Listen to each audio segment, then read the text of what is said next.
भैया world women selfie organisation के ताजा आंकड़ों में पता चला है कि जब से चोपटा रंगीन केंद्र अर्थात महिलाओं के ब्यूटी पार्लर बंद हुए हैं, तब से महिलाओं की सेल्फी में 90% की गिरावट आ चुकी है।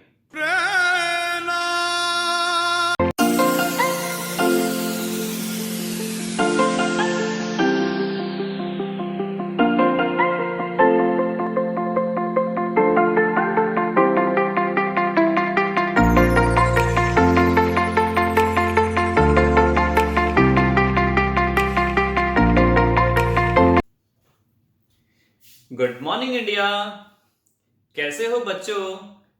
खूब भालो, मजा मा। करते हैं स्टार्ट चैप्टर नंबर 4 जो हमारा चल रहा है कक्षा 12वीं का chapter number 4 moving charges and magnetism. Last class में बच्चों मैंने आपको बताया था सोलेनॉइड की डेफिनेशन के बारे में। एम्पियर सर्किट लॉ की एप्लीकेशन चल रही थी। करंट कैरिंग स्ट्रेट वायर की वजह से हमने एक पॉइंट पर निकाली थी मैग्नेटिक फील्ड, और आज हम निकालने जा रहे हैं सोलेनॉइड की वजह से मैग्नेटिक फील्ड। आपको याद होगा कि सोलेनॉइड था एक इस टाइप का डायग्राम, ऐसा आपकी लैंडलाइन फोन की केबल की तरह। सपोज कीजिए बच्चों इसके अंदर करंट फ्लो कर रहा है आई। करंट कितना हो गया इसमें? I. Current flowing in solenoid. और एन आपने क्या मान लिया? Number of turns per unit length. इसको हम ऐसे भी बोल सकते हैं कि नंबर ऑफ टर्न्स अपॉन में लेंथ। इसको हम ऐसे भी बोल सकते हैं कि नंबर ऑफ टर्न्स किसके बराबर हो जाएगा? n इंटू में लेंथ। क्रॉस मल्टीप्लाई कर दिया, सिंपल। चलिए अब इसके अंदर जो करंट फ्लो कर रहा है, एम्पियर सर्किट लॉ में आपने क्या पढ़ा था? Just like Gauss's theorem. Gauss's theorem में भी तो आप ये पढ़ते थे, किसी चार्ज को आपको लिफाफे में बंद करना है। सेम सिस्टम यहां पर है कि यहां पर भी आपको करंट को एक थ्रेड करना है, लपेटना है। तो यहां पर सपोज करो मैंने एक रेक्टेंगल कंसीडर कर लिया इस तरीके से। ये देखिए, स्क्वायर ले लो, रेक्टेंगल ले लो, व्हाटसोएवर, कुछ भी ले लो यार। P Q R S. आपको बच्चों याद होगा कि सोलेनॉइड में मैंने बताया था कि मैग्नेटिक फील्ड, अगर हम सिंगल सर्कल की बात करें, सिंगल सर्कल की अगर हम बात करें तो मैग्नेटिक फील्ड होती है ऐसी। ये इस टाइप की मैग्नेटिक फील्ड इसमें होती है। तो अगर मैं यहां पर बात करूं, सिंगल सर्कल की वजह से मैग्नेटिक फील्ड ऐसी होगी, फिर इस सर्कल की मैग्नेटिक फील्ड ऐसी होगी, फिर इस सर्कल की मैग्नेटिक फील्ड ऐसी होगी, तो कुल मिलाकर मैग्नेटिक फील्ड ऐसी होगी। कुल मिलाकर मैग्नेटिक फील्ड ऐसी होगी। कुल मिलाकर मैग्नेटिक फील्ड ऐसी होगी। तो हम बोलेंगे मैग्नेटिक फील्ड कैसी होती है? Inside the solenoid uniform and parallel lines की फॉर्म में, यूनिफॉर्म एंड पैरेलल लाइंस की फॉर्म में होती है मैग्नेटिक फील्ड। और outside the solenoid magnetic field कितनी होगी? Simple, zero. तो हम स्टार्ट करते हैं बच्चों by ampere circuital law. By ampere circuital law. अगर हमने मान लिया इस क्यू आर की लेंथ को L, ये भी हमारे पास कितना हो जाएगा? L, और ये हमारे पास हो गया सपोज करो B, और ये भी हमारे पास कितना हो गया? B। तो बच्चों आप लोग जानते हो एम्पियर सर्किटल लॉ क्या कहता था? वो कहता था B dot dl equals to mu naught I। I क्या हुआ? Current flowing in the solid.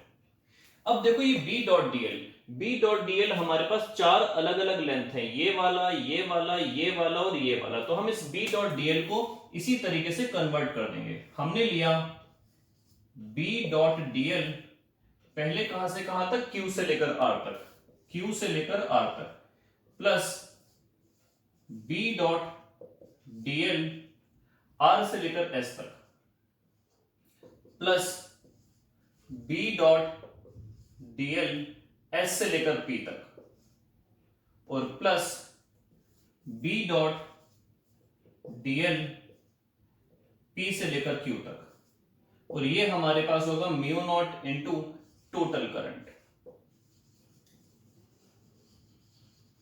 Total current बच्चों ध्यान से देखो, आर से लेकर एस, ये जो आर से लेकर एस है इसमें एल तो ऐसा है लेकिन मैग्नेटिक फील्ड ऐसा है, तो एंगल कितना बना दोनों में 90 का। एल आपका ऐसा, लेंथ ये वाली मानी जाएगी और मैग्नेटिक फील्ड इस टाइप से है, तो इसके अंदर एंगल बनेगा 90 का, इसमें भी एंगल बनेगा 90 का। यहां पर मैग्नेटिक फील्ड हो गई 0, PS outside the solenoid magnetic field कितनी हो गई 0। तो ये वाला हिस्सा, ये वाला हिस्सा और ये वाला हिस्सा कुल मिलाकर हो गया बच्चों आपके पास 0। फिर से समझते हैं, यहां पर एंगल बना B और DL के बीच में 90 RS, ये RS वाला हिस्सा जो है मैग्नेटिक फील्ड और लेंथ के बीच में एंगल बना 90 का, यहां पर भी बना 90 का, और यहां पर मैग्नेटिक फील्ड हो गई आपके पास 0। तो कुल मिलाकर ये तीनों हिस्से हो गए 0, बचा केवल B डॉट DL। यहां पर अगर मैं छोटे छोटे DL की बात करूं तो इस डायरेक्शन में, मैग्नेटिक फील्ड की बात करूं वो भी इस डायरेक्शन में, तो अल्टीमेटली यहां पर एंगल आपके पास कितना आया 0 डिग्री का। तो करते हैं स्टार्ट आगे यहीं पर कि ये हो गया आपके पास Q से लेकर R तक, Q से लेकर R तक B और साथ में DL और कॉस आपके पास 0 डिग्री।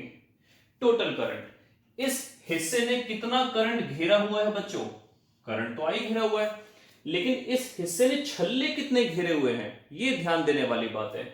अब देखो इस हिस्से में इतनी लेंथ में कितने छल्ले आ जाएंगे, कितने वाइंडिंग्स आ जाएंगे सोलेनॉइड की, तो कैसे निकालेंगे, नंबर ऑफ टर्न्स का मतलब हो गया n इंटू में लेंथ, ये लेंथ कितनी आई QR की वैल्यू आई कैपिटल L, तो क्या हम ऐसे लिख सकते हैं number of turns equal to n into में L।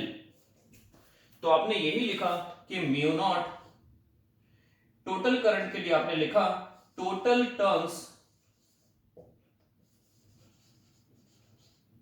इनटू में current in one term, total number of turns और करंट एक टर्न के अंदर।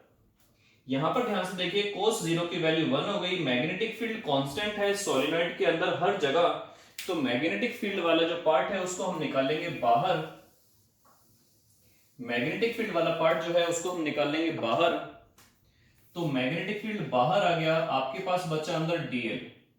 टोटल टर्न्स आपके पास आए mu naught into n into L, और एक टर्न में करंट कितना आया I DL। ये छोटे छोटे छोटे छोटे छोटे छोटे छोटे छोटे छोटे छोटे छोटे छोटे DL सारे आपने जोड़ दिए, तो आपको पूरी लेंथ कितनी मिली बच्चों, ये मिली कैपिटल L, और यहां पर है mu naught n L I, L से L कैंसिल आउट हो गया, तो म्यू नॉट मैग्नेटिक फील्ड की वैल्यू आपके पास कितनी आई म्यू नॉट n I, ये आपके पास फाइनल आंसर आ गया। n का बहुत बड़ा रोल है, ये समझो कि अगर सपोज करो ये 4 सेंटीमीटर लंबी लाइन है, ये आपके पास एक 4 सेंटीमीटर लंबी लाइन है, और इस 4 सेंटीमीटर में कितने छल्ले आ रहे हैं 4, अगर चिपके चिपके हैं तो ये देखो इस तरीके से, लेकिन अगर यही छल्ले थोड़े खुल जाएंगे तो इसी 4 सेंटीमीटर में हो सकता है केवल 3 छल्ले आए, और ज्यादा खुल जाएंगे तो हो सकता है 2 छल्ले आए, तो मैग्नेटिक फील्ड भी कम होती चली जाएगी इतनी लाइन के अंदर। तो बेसिकली हम यहां पर यही बात करेंगे कि एग्जैक्टली n का मतलब क्या हुआ, number of turns per unit length, कि 1 सेंटीमीटर में कितनी वाइंडिंग्स आ जाती हैं हमारे सोलेनॉइड की, 1 सेंटीमीटर में हमारे पास कितनी वाइंडिंग्स आ जाती हैं सोलेनॉइड की। करंट अगर ज्यादा होगा तो मैग्नेटिक फील्ड भी बढ़ जाएगा। बात करते हैं म्यू नॉट की। आपके एग्जाम में बच्चों कई बार ऐसे आता है कि इसके अंदर एयर होने की बजाय हमने कुछ इंसर्ट कर दिया, बिस्मथ इंसर्ट कर दिया, एल्यूमिनियम इंसर्ट कर दिया, आयरन इंसर्ट कर दिया, अलग अलग टाइप की रॉड्स इंसर्ट कर दी, और उसके अकॉर्डिंग परमिएबिलिटी भी वेरी करेगी। सुन लो ध्यान से कान खोल के, परमिएबिलिटी भी वेरी करेगी। तो जैसे जैसे परमिएबिलिटी वेरी करेगी उसके अकॉर्डिंग मैग्नेटिक फील्ड इंक्रीज या डिक्रीज हमारे पास करेगी।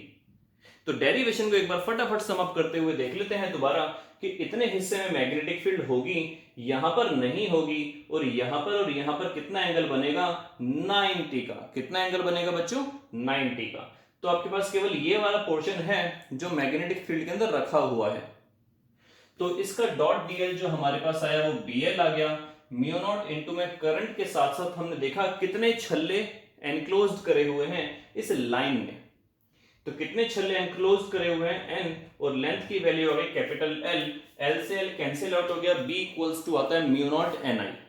छोटा सा एक रिलेशन और बता देता हूं इसके अंदर कि अगर हम बीच में कहीं पर भी निकाल रहे हैं तो म्यू नॉट एन आई आएगा, लेकिन अगर हम एक किनारे पर निकालें तो वो हमारे पास रिलेशन थोड़ा सा लिटिल बिट चेंज हो जाता है। डेरिवेशन नहीं है, बहुत रेयरली कभी कभी ऐसा होता है कि उसका कंसेप्ट यूज हो जाए। तो हमारे पास बता दूं at one end of solenoid, end मतलब होता है किनारा, जो मैग्नेटिक फील्ड आएगी वो mu naught N I divided by 2 हो जाएगी, आधी हो जाएगी। बीच में होती है म्यू नॉट एन आई और किनारे पर हो जाएगी mu naught N I by 2। तो ये थी आपकी क्लास। नेक्स्ट क्लास में स्टार्ट करेंगे टोरॉइड के बारे में। Till then good bye.